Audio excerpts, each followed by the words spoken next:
안녕하세요. 오늘도 사연 살롱을 찾아주셔서 감사합니다. 저는 순진하게 사랑만 믿고 결혼했다가 제대로 낭패를 본 30대 후반 여자입니다. 저는 제 스스로 그동안 야무지고 합리적이며 어떨 땐 과감한 사람이라고 생각했어요. 그리고 사람 보는 눈도 제법 가지고 있다고 자부하며 전 남편을 선택했는데요. 결과적으로 저는 헛똑똑이에 사람 보는 눈도 없는 그런 여자였더라고요. 아니, 적어도 그런 놈이었고 그런 집구석인 줄 몰랐다는 것이 개인적인 변명이라면 변명인데, 그로 하여금 이혼녀라는 타이틀을 얻고 또 부모님을 속상하게 만들었지만 지금은 썩어 빠진 부분을 도려내고 그때보다 더 훨훨 날개짓하며 잘 살고 있는 여자입니다. 그리고 저처럼 순진하게 사랑만 믿고 모든 걸 극복할 수 있다고 생각하는 사람이 있을까봐 이렇게 사연을 보내게 되었는데요. 모두가 저 같은 꽝을 고르진 않겠지만 그래도 돌다리도 두드려 보고 건넜으면 하는 마음에 제 이야기를 좀 해보려고요. 저와 남편은 같은 회사에서 만났어요. 남편이 저보다 나이로는 2살이 어렸는데 회사 입사는 제가 남편보다 4년이 빨랐어요. 그러니 제가 남편의 상사였고 제가 신입사원을 챙기는 과정에서 호감을 갖게 되었죠. 저 혼자 좋아한 게 아니고 남편도 저를 좋아했어요. 다만 제가 연상이고 상사이다 보니 섣부르게 다가오지 못했고 시간이 지나면서 자연스럽게 서로가 서로의 마음을 확인하게 되면서 사내 커플이 되었어요. 처음엔 남편이 신입이다 보니 비밀로 하고 만났는데 생각처럼 비밀 연애라는 게 쉽지 않더라고요. 보는 눈도 많고 소문도 엉뚱하고 이상하게 나는 게 그냥 떳떳하게 밝히고 만나는 게 낫겠다는 생각이 들었어요. 그래서 공식적인 커플이 되었고 연상 연하의 상사와 신입 커플이라는 게 꽤 다른 사원들에게 신선한 화제가 되었는데 그런 가운데 남편이 상처를 입는 일도 있었어요. 사실 제가 외동이고 집에 여유가 있는 편이라 제가 그럭저럭 잘 사는 걸 어지간한 사람들은 다 알고 있었거든요. 그러니 남편이 돈 많은 연상인 저를 계획적으로 꼬셨다는 소문이 퍼졌는데 제가 제 입으로 아니라고 해도 소문이라는 게 정말로 발이 달린 건지 진압이 되지 않았어요. 남편은 괜찮다고 자긴 신경 쓰지 않는다고 했지만 저도 제 뒤통수가 따가울 때가 많은데 본인은 오죽할까 성질이 나더라고요. 정말이지 남편은 그런 낌새가 하나도 없었거든요. 그리고 연애를 하면서 알게 된 사실은 남편 집은 정말 경제적으로 힘들었는데 그럼에도 불구하고 시부모님이 자식들 교육에는 신경을 많이 써서 남편과 시누이를 가르치셨고 그 덕에 남편도 시누이도 이름만 얘기하면 다 아는 대학을 나와 대기업에 들어간 건데 연애할 때는 시부모님도 생각이 바로 선 분들이시구나 생각했어요. 그런데 뭐든 장점이 있으면 단점도 있듯 없는 집에서 자식들을 그렇게 키웠으니 빚이 장난이 아니었는데 남편과 신우도 대학을 졸업하고도 한참 동안 학자금 대출을 갚아야 했어요. 그리고 월급을 받으면 대부분은 부모님이 낸 빚을 갚기 위해 써야 했기 때문에 연애를 나름 오래 하고 결혼을 하는 거였음에도 남편은 모은 돈이 1,000만 원도 안 된다고 했는데요. 솔직히 그 말을 들었을 때는 충격이긴 했어요. 저랑 남편이 다니는 회사가 그래도 대기업이었고 월급과 상여가 나름 많은 편이었는데 모은 돈이 1,000만 원도 없다니 말도 안 된다고 생각했거든요. 그래서 잠시 결혼을 미룰까도 고민했는데 다른 것도 아니고 돈 때문에 망설인다는 게 싫어서 그냥 결혼을 하기로 했어요. 남편이 사치를 부리거나 도박을 하는 것도 아니고 부모님이 낸 빚을 갚느라 돈이 없는 건데 그 정도는 내가 품을 수 있어야 한다고 생각했거든요. 그만큼 저는 남편을 많이 사랑했고 또 돈이라면 부족하지 않을 만큼 있었는데 무엇보다 결혼을 한다면 남편과 꼭 하겠다는 마음이 커서 분명히 기우는 결혼이라는 걸 알면서도 강행했어요. 물론 처음엔 저희 부모님도 남편의 조건을 아시고는 선뜻 허락을 해주지 못했는데 막상 남편을 보고 이야기를 나눈 후에는 언제 망설였냐는 듯 감사하게 흔쾌히 허락을 해주셨어요. 그런데 그럼에도 불구하고 없는 집에 하나뿐인 딸을 시집 보내기는 마음에 걸리셨는지 결혼식을 며칠 안 남겨두고 저희 아빠가 저한테 통장과 체크카드 하나를 건네주셨는데요. 결혼이야.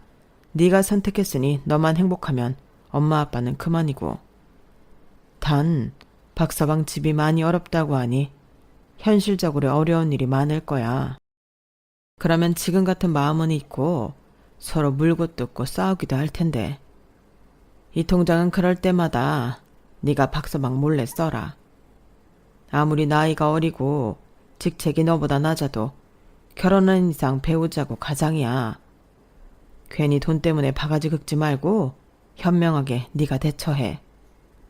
이건 아빠 건물에서 나오는 월세 통장인데 비상금이라고 생각하고 큰 돈 필요할 때 써. 아빠, 이걸 왜 날 줘? 괜찮아.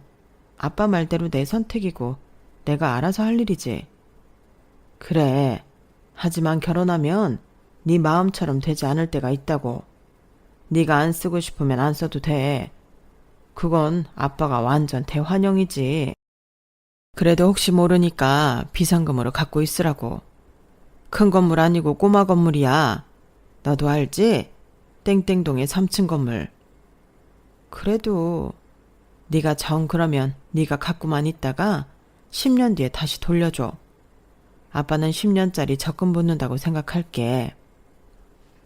이렇게 아빠는 남편 몰래 가지고 있으라며 저에게 비상금 통장을 건네주었고 저는 절대 그걸 쓰지 않겠다 다짐하며 결혼을 했는데 말이 결혼이지 남편이 제가 사는 아파트에 필요한 몇 가지 혼수만 해서 들어와 살면서 본격적인 결혼 생활이 시작되었어요. 생각해보니 어차피 지금 제가 살고 있는 아파트가 제 소유인데 따로 집을 구할 필요는 없을 것 같았거든요. 그리고 제가 쓰는 살림살이가 있으니 전부 새 거로 바꿀 필요도 없었는데 그래서 딱 필요한 침대와 가전 몇 개만 새 것으로 바꾸고 신혼생활을 시작했어요. 그리고 신우는 저희가 결혼하기 훨씬 전에 시집을 갔고 시집을 간 후로 시댁 빚을 갚는 건 중단했는데 신우가 남편 눈치가 보여 더는 돈을 보낼 수 없다고 했다더라고요. 그래서 남편의 부담이 늘어날 수밖에 없었는데 그나마 빚을 많이 갚아서 저희가 결혼했을 때는 5천 정도만 남은 상태였어요. 게다가 시댁이 월세라 매달 40만 원씩 월세가 나가고 있었는데요. 참고로 시부모님은 저희가 결혼하기 2년 전에 이혼해서 따로 계셨네요. 그래서 월세는 시아버님이 계신 집 월세를 말하는 거였는데 그 돈은 온전히 남편이 내고 있었어요. 다행이라고 말하는 게 좀 이상하지만 시어머니는 시골 고향이자 친정으로 내려가셔서 남편에게 어떤 부담도 주지 않았는데 시아버님은 아들에게 도움을 받으며 일용직 일로 그때그때 생활을 유지하는 것처럼 보이더라고요. 이쯤 얘기하면 그런 집에 뭐하러 시집을 가나 제가 이상하게 보이실 텐데 그것도 따지고 보면 맞아요. 저는 그런 것들을 크게 생각하지 않았거든요. 남편이 벌고 있고 시아버님 앞에 빚도 다 갚으면 생활비와 월세 정도는 드리면서 우리 부부 살 수 있을 거라고 생각했고 그 정도는 저도 같이 부담을 하거나 제가 저희 생활비에 더 쓰면 된다고 쉽게 생각했어요. 무엇보다 제가 남편을 높게 생각한 부분이 컸는데 같이 일을 해보니 능력도 있고 수완도 좋아서 사회생활을 잘하더라고요. 그래서 나중엔 저보다도 더 잘 나가는 사람이 될 거라는 확신이 있었는데 저는 그만큼 제 결혼에 자신이 있었죠. 적어도 돈 때문에 남편하고 싸우지 않겠다고 생각했고 여기에 안 쓸 돈이긴 하지만 친정에서 비상금 통장까지 쥐어줬으니 제가 잘 살지 못할 이유가 없다고 생각했는데요. 거기에 시아버님도 며느리인 저를 정말 좋아하셨어요. 저를 볼 때면 우리 집에 복덩이가 들어왔어요 라며 저를 예뻐해 주셨는데 며느리 사랑은 시아버지라고 그땐 아무것도 모르고 그게 좋기만 했어요. 이혼한 시부모님이랑 주변에서는 힘들지 않냐고 했지만 전혀 그런 건 없었거든요.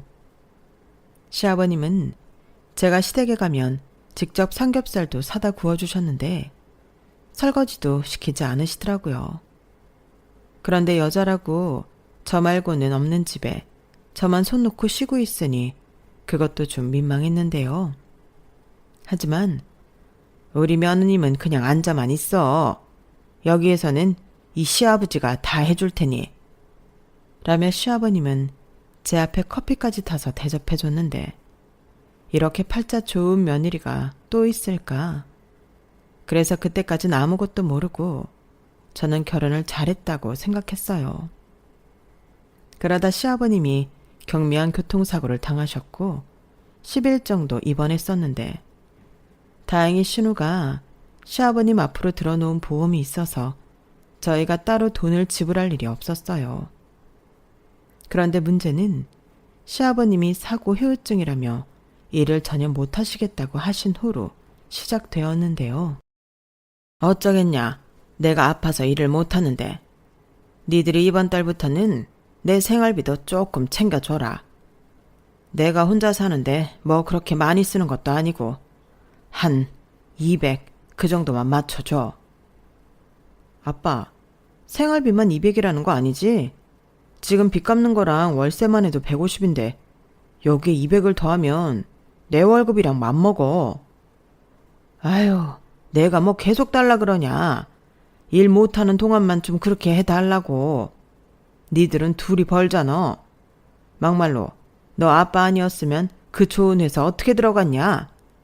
내 덕에 좋은 대학 나와서 좋은 회사 다니고 그러다 이렇게 훌륭한 여자 만나서 결혼했는데 그깟 200이 부담스러워? 그래도는 무슨 그래도. 남자 새끼가 배포가 그렇게 작아서 쓰나? 우리 며느님 괜찮죠? 내가 좀 쉬고 금방 다시 일하러 나갈 테니까 그때까지만 부탁해. 우리 며느님 그 정도 능력 있잖아. 안 그래요? 아, 네, 뭐. 저는 시아버님의 말에 어이는 없었지만 어쩔 수 없는 부분이라고 생각해 그냥 웃어 넘겼어요. 다른 거면 몰라도 몸이 아파서 일을 못 하시겠다는데 거기야 대고 아니요, 그렇게는 못하니 나가서 일하세요. 라고 할 수는 없잖아요. 그렇게 졸지에 남편 월급은 남편 통장을 스쳐 전부 시아버님에게로 흘러 들어갔는데 나머지는 어쩔 수 없이 제가 번 돈으로 충당했어요.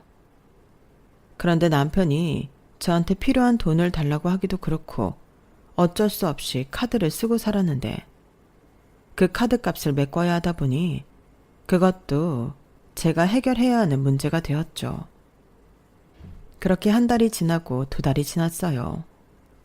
그동안 시아버님은 물리치료를 받는다며 통원하셨고 워낙에 사고 자체가 경미해서 그 정도 치료하시고 쉬셨으면 일을 하셔도 될 거라고 생각했는데 남편은 저와 생각이 달랐어요. 이제 아버님 다시 일하셔도 되지 않나? 계속 이렇게 생활비까지 맞춰드리면 자기가 너무 힘들잖아. 나도 자기 카드값을 계속 대신 내주기도 그러고. 물론 그게 싫다는 건 아니지만 이건 아닌 것 같단 말이지. 어? 그래도 어떻게 그래. 아빠한테 이제 몸도 나은 것 같으니 일 나가라고 하긴 좀 그렇잖아. 자기가 좀 더 기다려주면 안 될까? 이참에 자기도 점수 따고 좋잖아. 점수? 나는 그런 점수는 필요 없어. 그러지 말고 자기가 와서 잘 봐서 말씀드려봐. 내가 말하면 그건 좀 그렇잖아. 아니, 그래도 난... 이렇게 남편은 약한 소리만 늘어났는데 솔직히 생활을 못할 정도는 아니지만 어쩐지 시아버님이 꾀를 부리는 것 같아 그게 약이 올랐어요. 처음부터 그럴 생각은 없으셨겠지만 일도 하지 않고 놀고 먹는데 돈까지 생기니 그 생활을 즐기시는 것처럼 보였거든요. 게다가 나중엔 통원 치료도 안 받는데 술 먹고 남편이 준 돈으로 친구분이랑 여행도 다녀오셨는데 그렇게 돈만 쓰시다 보니 남편이 주는 돈도 부족해서 저에게 전화를 하기 시작하셨어요. 어이 며느님, 시아버지가 부탁이 있는데 나 돈 한 50만 원만 보내주면 안 되나? 이번에 일이 좀 생겨서 급하게 돈이 필요해서 우리 능력 있는 며느님한테 50만 원은 껌값이잖아. 라고 하셨는데 아, 이건 아니다 생각이 들었죠. 시아버님과 잘 지내고 싶은 마음이 그전에는 있었지만 자기 아들도 모자라 제 등에도 빨대를 꽂겠다는 시아버님의 태도에 기분이 확 상했어요. 그래서 무슨 껌이 그렇게 비싸냐고 저도 힘들게 버티는 돈이라고 부탁은 못 들어드릴 것 같다고 거절했는데요. 잉? 못 해주겠다고? 아니 며느님, 이러면 곤란하지. 저도 곤란해요. 지금 그의 월급 대부분이 아버님한테 가고 있는데 제 생활비에 그의 카드값도 내고 있다고요. 저도 여유 없어요. 그리고 이런 말 외람되지만 이제 생활비는 전처럼 아버님 스스로 해결하셔야 하지 않을까요? 그이는 죽어라 일하는데 그 돈이 전부 아버님한테로 가고 있잖아요. 뭐? 너 지금 말 다 했냐? 내가 예쁘다 예쁘다 해주니 네가 시아버지 무서운 줄 모르는구나. 네 서방이 누구 덕에 지금 그렇게 다 누리고 사는 건데. 그럼 나도 이제 자식 덕 며느리 덕 보고 살 때가 되지 않았냐? 내가 막상 쉬면서 생각을 좀 해보니 그동안 내가 너무 고생만 했어. 나는 이제라도 자식 덕 보고 살고 싶다. 아버님, 진짜 너무하시네요. 저도 대충 얘기 들어서 아는데 그이가 지금까지 해드린 게 얼마나 많아요? 아버님은 자식 덕 보시려고 자식 낳아 키우신 거 아니잖아요. 떼키, 너 뚫린 입이라고 함부로 찌꺼리면 못 쓴다. 자식이면 부모한테 효도하는 것이 당연하지. 며느리도 자식이니 너도 나한테 효도해야지. 잔말 말고 시키는 대로 해. 50만 원? 아니, 너 괘씸하니 100만 원 보내라. 이렇게 말도 안 되는 생떼를 쓰며 시아버님은 일방적으로 전화를 끊으셨어요. 그래서 저도 참지 않고 돈은커녕 걸려오는 전화도 받지 않았는데 제가 전화를 안 받으니 남편한테 전화를 하신 모양이더라고요. 결혼 후에 한 부서에 있을 수 없어 남편이 부서 이동을 했는데 한참 일하는 중 남편이 찾아와 자기 아버지랑 무슨 얘기를 했냐고 따지듯 묻더라고요. 그래서 저는 어떤 거짓말도 보태지 않고 있는 사실대로 얘기했는데 저는 당연히 저와 같은 생각일 줄 알았던 남편이 불같이 화를 내니 당황했어요. 그래서 우리 아빠한테 이제부터 생활비 알아서 하라고 했다고? 그게 맞잖아. 사실 처음부터 그렇게 크게 다치시지도 않았고 양심이 있으시면 한 달 정도 지나고 나서는 생활비는 됐다고 하셨어야 하는 거 아니야? 내가 전부터 느꼈는데 자기는 왜 그렇게 우리 아빠를 무시해? 우리 아빠는 우리처럼 머리 쓰고 책상에서 일을 하는 게 아니잖아. 몸 쓰면서 일하는데 크든 작든 다친 사람한테 그렇게 말하면 돼? 지금 우리 아빠 서운하다고 난리야. 서운? 서운한 사람 다 죽었다. 됐어 그럼. 언제까지 말도 안 되는 희생을 하고 살 건데? 자기 바보야? 일하는 사람 따로 있고 그 돈 가져다 놀고 먹는 사람 따로 있어? 함부로 말하지 마. 이번은 특수한 경우지. 특수한 경우 좋아하네. 내가 진짜 이런 말까지는 안 하려고 했는데 우리 결혼할 때 자기 집에 돈 가져다 주느라 모은 돈도 없었잖아. 그거야 자기 모르고 결혼한 거 아니잖아. 그래, 거기까지는 이해도 안 돼도 이해했어. 자기 선택이고 자기가 부모님 도와드리고 싶은 마음이 있으니 그럴 수 있다고 이해했는데 이건 아니라는 거지. 아예 아버님은 우리 덕 보고 살겠다고 작정하신 분인데 그걸 어떻게 다 맞추고 살아? 이젠 내 돈까지 끌어다 줘야 하는 거야? 뭐? 자기 진짜 말 다 했니? 돈도 많은 사람이 시아버님이 50만 원 좀 달라고 했다고 이렇게 쪼잔하게 굴 거야? 그럴 거야. 내가 돈이 많든 적든 그게 뭐가 중요해. 나는 내 돈 그렇게 쓸 생각 전혀 없어. 이젠 자기 카드값도 대신 내주는 일 없으니까 신용불량자 되기 싫으면 알아서 해. 저는 더 이렇게 당하고만 있기 싫어서 남편한테 강하게 말했어요. 그러자 남편도 그 후로는 자존심이 상했는지 저에게 아무 말도 하지 않았는데 그 일을 시작으로 남편이 점점 이상해졌어요. 집이든 회사든 남편이 오버하며 저를 이겨먹으려고 했는데 회사에서는 다른 부서임에도 남편은 하지도 않던 허풍을 떨기 시작했어요. 나중엔 제 일도 자기가 아이디어를 주거나 제가 몰라서 대신 해줬다는 듯 거짓말까지 했는데 그건 제가 용납할 수가 없었거든요. 하지만 한번 이상하게 엇나간 남편은 예전으로 돌아오지 않았고 거기에 시아버님 때문에 돈 문제까지 엮이니 신경전을 계속하게 되었는데 평소 같으면 쿨하게 대처하는 저였지만 그게 쉽지 않았어요. 제가 쿨하게 대처하겠다는 게 자발적인 호구가 되겠다고 생각한 건 아니었기에 대놓고 니들 등에 빨대 꽂고 편하게 살겠다는 시아버님 행태를 두고 볼 순 없었죠. 그리고 당연히 저랑 같은 생각일 거라고 믿었던 남편이 어이없게 시아버님 편을 드니 그것도 놀랄 노자의 황당 그 자체였는데 그때 생각했죠. 아, 저래서 그 많은 돈을 아까운 줄도 모르고 자기 집에 갖다 줬구나. 일할 때는 야무진 줄 알았는데 부모 앞에서는 그냥 호구 등신이었네. 이런 생각마저 들었는데 하도 속상하니 저도 모르게 친정엄마랑 통화하던 중 이 이야기를 하게 되었어요.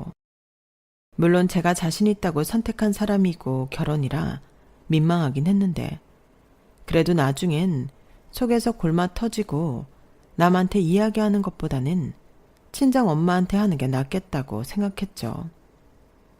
그러자 친정엄마는 제가 속상한 걸 아니 별 다른 말은 하지 않으셨는데 분명 속으로는 친정엄마도 속상하셨겠죠. 그리고 그걸 친정아빠랑 상의를 하신 모양인데 며칠이 지난 후 아빠한테 뜻밖의 제안을 듣게 되었어요. 아빠다. 네 시아버지한테 상가 관리 일을 맡겨보면 어떨까? 엄마한테 얘기 들었는데 언제까지 니들이 네 시아버지를 책임지고 살 수는 없잖아. 이참에 내가 월급으로 300씩 챙겨 드릴 테니 이제 더는 박사방한테 돈 받는 거 그만하고 당신이 벌어서 생활하시게 하자. 말이 관리지 크게 신경 쓸 일도 없어. 사무실에 앉으셔서 간단한 민원 처리만 하고 주차 관리만 신경 쓰면 되는데 CCTV도 다 있으니 골치 아픈 일도 잘 없다. 네가 네 시아버지한테는 잘 말씀드려봐. 정말? 그럼 지금 관리인분은 어쩌고?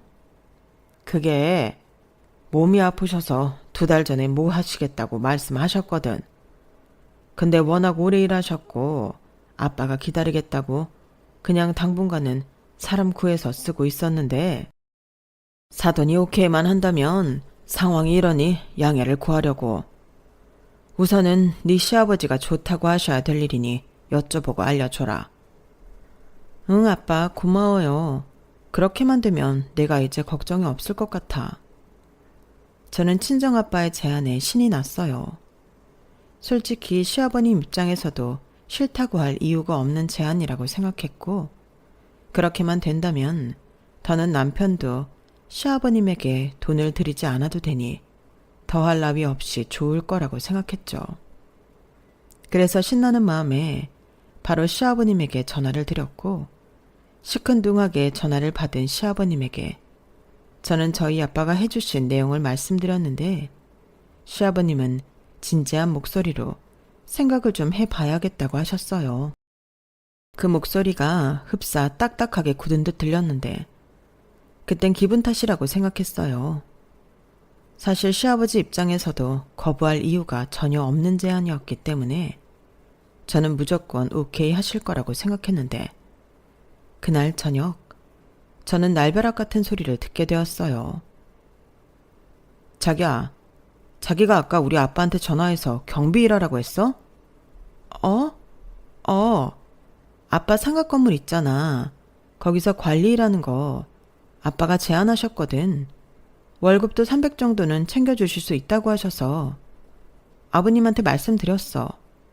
그러면 이제부터는 자기 도움 안 받고 아버님이 힘으로 벌어서 생활하실 수 있으니까. 나 참, 자기는 생각이 있는 사람이야?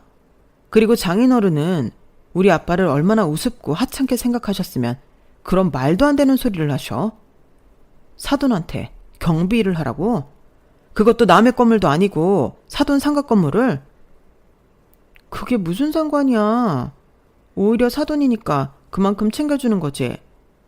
우리 아빠는 자기 생각해서 큰 결정을 한 거야. 먼저 일하셨던 관리인 아저씨는 200만 원 정도 받은 걸로 아는데 아버님이 빚도 있고 그러니까 300만 원 주신다고 하는 건데 우리 아빠는 그만큼 부담이 늘어난 거지. 그래서 뭐 나랑 우리 아빠가 고마워라도 해야 한다는 소리야? 진짜 사람을 뭘로 보고 이러는 거야. 우리가 거지냐? 됐어. 아빠도 싫다고 하셨고 나도 싫어.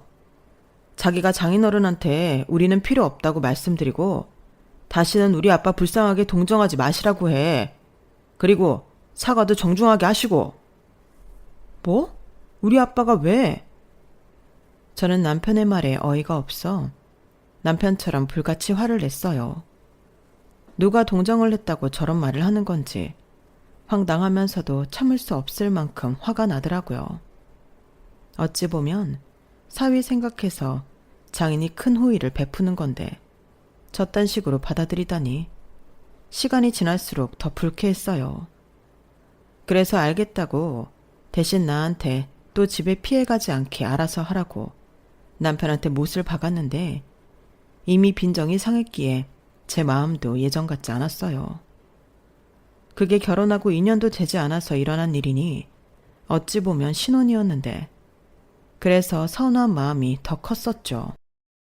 하지만 남편은 자기야말로 무시당했다는 열등감에 사로잡혀 저와는 말도 하지 않으려 했고 설상가상으로 며칠 뒤 술에 잔뜩 취한 시아버님의 전화까지 받게 되었는데 술을 얼마나 드신 건지 혀가 완전히 꼬부라지셔서는 저에게 윽박지르며 언성을 높이셨어요. 나다. 내가 정말 도저히 참을 수가 없어서 전화했다. 니네 아버지는 나랑 내 아들을 얼마나 우습게 생각했으면 그런 말을 할 수 있니? 내가 니네 집 기키는 개야? 어디 나한테 경비 나부랭이 같은 일을 하라고 해? 내가 지금은 이렇게 살아도 내 자식들 다 서울에 있는 대학 보내고 나도 5학년은 잘 나갔던 사람이야. 아버님, 지금 술 드시고 저한테 화풀이 하시는 거예요? 저희 아빠가 언제 아버님이랑 그 일을 우습게 생각했어요. 저희 아빠는 아버님이랑 그 일을 생각해서 하신 제안이었어요. 생각은 개뿔. 됐다 그래. 자기 건물에 경비 세워놓고 나를 대놓고 무시할 심상이었겠지. 왜? 내 아들이 돈도 없이 저한테 장가가서 그게 불만이라냐? 막말로 나나 내 아들이 결혼해달라고 매달리지 않았잖아. 왜 잘 살고 있는 사람을 비참하게 만들어? 제가 장담하는데 추워도 그런 생각 없으셨어요. 오히려 그이가 지금까지 아버님 빚 갖고 있으니까 그걸 짠해 하셨다고요. 그리고 아버님도 편하게 월 300 버시면 아들한테 돈 얘기 안 하셔도 되고 충분히 빚 갚고 생활하실 수 있는데 그럼 그게 더 좋은 거 아니에요? 나 참 기가 막혀서 누가 좋대? 그리고 내가 내 아들 돈 쓴다는데 지가 왜 내 아들을 짜내하냐? 됐고, 네 아버지한테 똑똑히 전해. 나는 그럴 마음도 없고 무시할 사람 아니니까 당장 사과하라고. 알겠냐? 너도 시집 왔으면 출가 외인이야. 네 아버지가 잘못했으면 너도 죄인처럼 찌그러져 살아. 사람을 무시해도 이분수지? 시아버지는 술에 취해 점점 감정적으로 말씀을 하셨어요.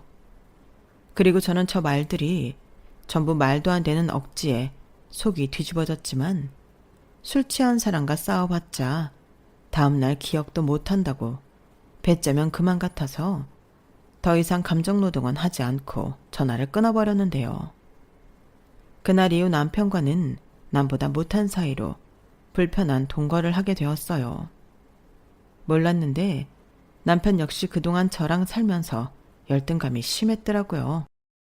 그랬으면 과부 땡빚을 내서라도 자기가 신혼집을 하고 다른 남자들처럼 다 할 것이지. 결혼할 때는 아무 소리도 하지 않고 좋다고 해놓고 이제 와서 자기랑 자기 집을 무시하냐고 시아버님이랑 똑같이 구니 정이 한순간에 떨어졌어요.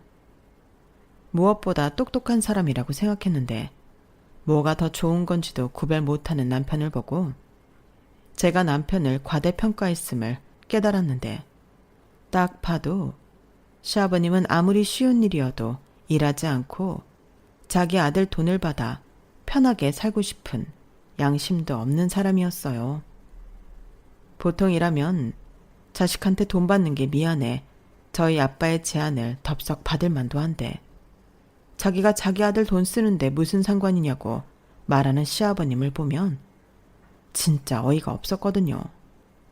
계부도 아니고 친부가 어떻게 저렇게 말을 할 수 있나. 제가 더 화가 났는데 남편을 보니 지가 호구인지도 모르고 호구짓하고 있는 바보 천치였어요.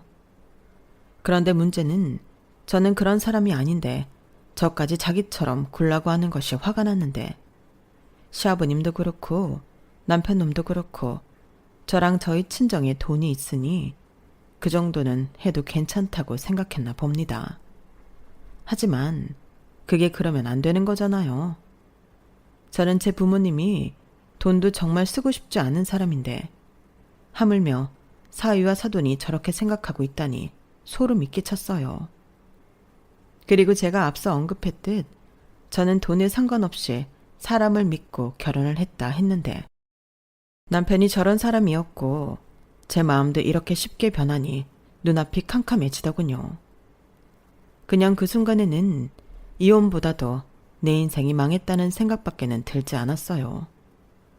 그리고 앞으로 시아버님은 더 아무것도 안 하고 돈만 쓰며 더 많은 돈을 달라고 하거나 빚을 또 지어 자기 아들 발목에 족쇄를 채우고 남을 사람이었는데 이런 말을 남편한테 하면 저를 천하의 나쁜 사람으로 몰아갔어요.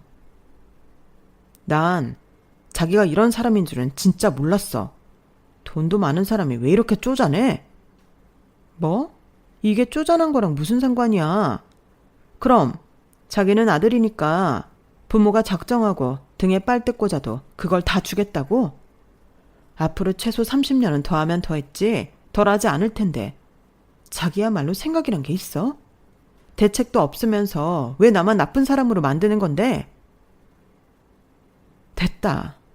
나는 적어도 자기는 여유 있는 사람이니까 돈돈거리지 않을 거라고 생각했는데 이래서 있는 사람들이 더 한다고 하는 거였구나. 내가 분명히 말하는데 이제부터 내 부모 우리 집 일은 내가 알아서 할 테니까 나대지 마. 나 그 정도 능력 있는 사람이고 나중엔 내가 벌어도 자기보다 더 벌어. 그러니까 사람 깔보지 마. 저는 맹세코 남편이나 남편 집을 무시하지도 깔보지도 않았어요. 그리고 저희 부모님도 당신들보다 형편이 나쁘다는 이유로 사돈과 사위를 무시한 적이 없는데 저런 말을 들으니 환장하겠더라고요. 그리고 너무 답답해 가장 친한 친구한테 이런 고민을 털어놓았는데 그때 친구가 이런 말을 했어요. 사실 결혼하기 전부터 친구는 저에게 신중하게 선택한 게 맞냐고 몇 차례나 물어봤거든요. 원래 열등감에는 장사 없는 거야.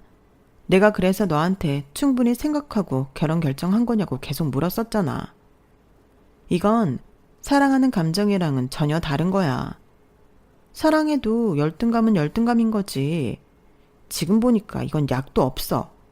시아버지도 그렇고 네 남편도 그런데 이걸 어떻게 해? 그럼 약도 없으면 나는 어떻게 해야 하는 건데? 글쎄, 솔직히 너만 생각해서는 난 네가 이혼했으면 좋겠지. 막말로 네가 뭐가 아쉬워서 그런 소리를 듣고 사냐? 오히려 널 업고 다니고 또 고맙다고 절을 해도 모자라잖아. 야, 아무리 그래도 말을. 왜? 내가 네 남편 흉보니까 화나? 그럼 참고 계속 그렇게 살든가. 근데 아니다 싶으면 빨리 정리해. 어차피 아직 애도 없고 결혼한 지도 얼마 안 됐잖아. 나는 거꾸로 생각했지. 결혼한 지 얼마 안 돼서 이런 일이 생겼으니 서로를 더 잘 알게 되면. 설아? 서로를 더 잘 알게 된다고? 결혼은 그렇게 상식이 통하는 게 아니야. 오히려 더 우기고 피해의식에 쩔걸? 네가 선택할 수 있는 건 딱 2개 중에 하나야. 이혼을 하든가 아니면 네가 선택했으니 참고 살든가. 친구는 꽤나 명쾌하고 간단하게 말했어요. 그리고 아무 선택도 못하는 저한테 이런 문제는 남이 볼 땐 오히려 답이 바로 보이는 문제라며 자기가 왜 이렇게까지 이야기를 하는지 곰곰이 생각해보라고 했는데 지금 생각하면 친구 말이 맞았죠. 저는 친구 말을 듣고 훨씬 더 무거운 마음으로 고민했어요. 그리고 어쩐지 사랑만 믿고 한 결혼이기에 이혼을 하면 내가 내 선택이 틀렸다는 걸 증명하는 것 같아 꺼려졌는데 그래도 어쩔 수 없이 결혼은 현실이더군요. 저는 결국 오랜 고민 끝에 이혼하기로 마음먹었어요. 그리고 남편한테는 최대한 감정적이지 않고 이성적으로 이혼 통보를 했는데 돈 때문에 이혼하자는 거냐며 남편이 바로 핏대를 세우더라고요. 나는 자기는 다른 사람인 줄 알았다. 근데 결국 사람을 가지고 논 거네. 왜? 나랑 우리 집이 자기랑 자기 집보다 돈이 없으니까 이젠 나랑 살기 싫어? 그래서 이혼하자고? 내가 여기서 아니라고 하면 그거 믿을 거 아니잖아. 나는 충분히 고민했고 앞으로 나아질 기미가 보이지 않기 때문에 그만하고 싶은 거야. 자기도 냉정하게 자기 아버지에 대해 생각 좀 해봐. 당신 아버지 일할 마음 없어. 앞으로 계속 저렇게 아들 돈으로 편하게 살 생각인데. 당신은 아무렇지 않은지 모르지만 나는 아니야. 왜 일어나지도 않은 일을 가지고 생사람을 잡아? 우리 아빠가 그렇게 하겠다고 말한 적 있어? 내가 내 아들 돈 쓰는데 무슨 상관이냐고 했다고. 그 말이 무슨 뜻인지 몰라? 당신은 앞으로도 소처럼 일만 하고 돈 벌면 그 돈은 일도 안 하고 아버님이 편하게 쓰겠다는 거야. 돈 버는 사람 따로 있고 쓰는 사람 따로 있는 건데 억울하지도 않지, 당신은? 효자 아들이 어려워하시겠어. 근데 나는 아니야. 나는 우리 부모님이 돈이 있든 건물이 있든 그것과 상관없이 나는 나고 부모님은 부모님이야. 도움을 주고 받을 순 있지. 하지만 그것도 그럴 만한 이유와 명분이 있을 때만 가능한 거야. 아니, 부모 자식 간에 무슨 이유랑 명분을 따져. 나는 그렇게 생각해. 그러니까 우리는 앞으로 같이 못 산다고. 계속 이런 부분으로 부딪힐 거니까. 그럼 당신은 우리가 애를 낳으면 우리 애 등에 빨대 꽂고 살 생각이었어? 야, 사람을 진짜 뭘로 보고 왜 화를 내? 그리고 여기에 야가 어딨니? 내가 나이 더 많은 거 몰라? 말 함부로 하지 마. 방금 펄쩍 뛰었지? 제발 생각 좀 해보라고. 머리 나쁘지 않잖아. 나는 내 자식한테 못할 일을 내 부모가 나한테 하고 있는데 그게 진짜 안 이상해? 저는 남편한테 마지막으로 그렇게 통보하고 이혼 서류를 보냈어요. 하지만 남편은 이혼해줄 이유 없다며 이혼 서류에 도장을 찍지 않았고 저는 빠른 이혼을 위해 이혼 소송을 진행했는데 변호사님이 그러셨어요. 혼인 기간도 짧고 함께 형성했다고 볼 수 있는 재산도 없으며 분할할 재산도 없네요. 위자료 생각하시는 부분 있으세요? 아니요. 어차피 돈도 없는 사람 위자료까지 내놓으라고 하고 싶진 않네요. 그냥 빨리 이혼할 수 있게만 해주세요. 그럼 바로 소장 작성해서 접수하겠습니다. 시아버님이랑 갈등 부분도 있고 충분히 가능하세요. 이렇게 말을 들으니 마음이 한결 가벼워졌어요. 그리고 하루 휴가를 내서 저는 남편이 결혼하면서 사온 혼수와 남편 짐을 모두 제 집에서 뺐는데요. 아울러 집 도어락 비밀번호도 바꿨어요. 물론 남편한테도 짐이 모두 밖에 있는 것 하며 소장이 곧 회사로 도착할 것임을 고지했는데 예상했던 대로 남편이 집에 와서 현관문을 두드리고 난동을 부리더라고요. 그리고 그럴 것을 예상해 저는 친정 아빠한테 도움을 청했는데 바로 저희 아빠가 나서서 상황을 정리했어요. 자네, 지금 내 딸 집 앞에서 이게 무슨 추태인가? 장인어른, 진짜 너무하십니다. 제가 뭘 잘못해서 이렇게 비참하게 쫓겨나야죠? 그러게, 왜 일을 이렇게까지 만들어? 그냥 이혼 도장 찍고 원만하게 해결했으면 좋았잖아. 제가 왜요? 전 이혼하고 싶지 않아요. 그리고 저랑 저희 아빠가 피해를 입힌 것도 없잖아요. 제가 피해를 입혔다고 하면 납득이나 할 텐데.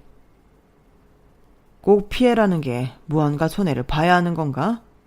내가 볼 땐 자네랑 내 딸이 계속 이 문제로 싸우고 내 딸은 미래가 불안하다 느끼는데 그럼 같이 살 이유는 없는 거잖아. 말도 안 돼요. 저는 받아들일 수 없습니다. 그래? 그럼 자네도 법대로 하게. 둘 다 팽팽하게 나오는데 이젠 법원의 판단을 들을 수밖에 없는 거지. 난 내 딸 편이라 무조건 내 딸 의견이 맞다고 생각하네. 나나 내 딸은 적어도 자네 편이었어. 제 발로 복을 찬 건 자네인데 이제 돌아가고 둘 문제는 각자 알아서 준비해서 시시비비를 가려. 그럼 저는 집도 없이 밖에 나앉으라는 말씀인가요? 아직 저는 법으로 저 사람 남편이고 아버님 사위예요. 나랑 내 딸이 싫다고 하지 않나. 5만 정 다 떨어졌는데 자네 같으면 자네를 지집에 들이고 싶겠어. 자네 아버지 집 있잖아. 거기로 가게. 앞으로 여긴 내 딸이 허락하지 않는 한 올 생각도 하지 말고. 내가 말했지. 난 무조건 내 딸 편이야. 어떻게? 여기서 계속 나랑 입씨름하고 있을 텐가? 자네 아버지 집으로 갈 텐가? 지금 순순히 돌아간다면 내가 내일 아침에 자네 집은 용달이라고 불러서 자네 아버지 집으로 옮겨주겠네. 남편은 자기 무시하지 말라고 하더니 저희 아빠의 말을 듣고 순순하게 시아버지 집으로 갔어요. 그리고 저희 아빠는 약속대로 다음날 아침 사람을 불러 남편 놈 짐을 옮겨줬는데요. 자기 딴에는 이혼할 이유가 없기에 자신이 있었나 보더라고요.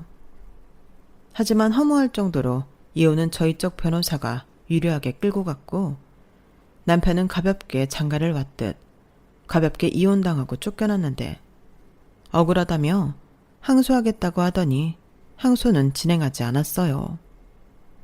그래서 그대로 이혼 결정이 났고 저는 다시 싱글로 돌아왔는데 이상하리만큼 편하더라고요. 더는 고민할 것도 없고 열등감에 저를 긁는 사람도 없으니 그게 너무 편했는데 이혼녀가 됐어도 마음의 안정을 얻었으니 모든 것이 만족스러웠어요. 전에는 사람들이 나를 어떻게 볼까, 저를 보는 시선이 두렵기도 했는데 그렇다고 그런 것 때문에 아니라는 판단한 결혼 생활을 계속할 수는 없었어요. 그래서 쪽팔림은 잠시라고 생각하고 저는 제 앞의 모든 문제를 정면 돌파하기로 했고 그렇게 마음 먹으니 마음이 편안해졌어요. 하지만 그에 반면 남편은 그렇지 않았고 회사에 갈 때면 저를 쫓아다니며 저에게 매달렸는데 전에는 그 약도 없던 열등감에 전혀 말이 통하지 않더니 이혼한 후에는 무조건 제 말이 맞다며 자기가 자기 아버지랑 연을 끊을 테니 자기를 받아달라고 했어요. 그 말을 듣는데 내가 이런 남자를 사랑했나 더 싫어지더라고요. 그리고 시아버지도 자기가 잘못했다고 자기 아들은 죄가 없으니 용서해주고 자기도 그제야 저희 아빠가 제안한 상가 건물 관리 일을 시켜달라고 했는데 이미 떠난 버스였어요. 버스 갔는데 뒤에서 아무리 손 흔든다고 돌아가지 않잖아요. 그리고 오히려 이혼 후 달라진 그들을 보며 더 싫었는데 시아버지 연락처는 바로 차단해버리고 남편한테는 계속 이렇게 사람 귀찮게 하면 회사에 제대로 소문이 나도록 접근 금지 신청을 아주 요란하게 하겠다고 통보했어요. 그러자 그건 자기도 싫었는지 그 이후에는 잠잠해졌는데 이혼한 남편과 같은 회사에 다니는 건 생각처럼 쉽지 않았어요. 신경 쓰지 않아도 되는 일인데 주변에서 이상한 말을 하는 사람들이 있더라고요. 그래서 이직을 할 수 있으면 하는 것도 나쁘지 않겠다는 생각이 들어 그때부터 이직 준비를 했고 3개월 뒤에 지금 다니는 회사만큼 큰 회사에서 최종 임원 면접을 통과하면서 저는 미련 없이 이직을 했어요. 사실 더 나은 조건으로 이직한 거라 제 입장에서는 더할 나위 없이 좋은 기회였거든요. 그렇게 저는 완전히 새로운 출발을 하게 되었고 전 남편이 된 그 남자랑은 완전히 손절하게 되었는데 그때는 우리 둘 사이에 아이가 없어 다행이라는 생각을 많이 했네요. 그런데 참 신기한 건 제가 회사를 떠나고 그 인간이 회사에서 완전히 개밥의 도토리가 되었는데 아무래도 제 남편이라는 타이틀도 있었는데 그거 없이 실력도 그저 그러니 여기저기서 까이다 큰 실수를 한 모양이었어요. 그래서 책임 문제 때문에 저도 알고 지내던 팀장님이 회사를 그만두게 되었고 그 일로 회사에 단단히 찍힌 그 인간이 주변 눈총을 못 이겨 지 손으로 사직서를 썼다고 했는데 어떻게 보니 저랑 이혼하고 저랑 달리 인생이 팍싹 구겨진 꼴이 되었더라고요. 솔직히 능력도 있고 남편이기 전에 동료로서 그 정도로 후지다고 생각하진 않았는데 그것도 콩깍지였나 보죠. 뭐 이젠 더 엮일 일도 없으니 관심도 없지만 부디 자기 발로 저라는 복을 찾다는 걸 뼈저리게 느꼈으면 좋겠네요. 이렇듯 저는 짧지만 요란하게 결혼 생활을 마쳤어요.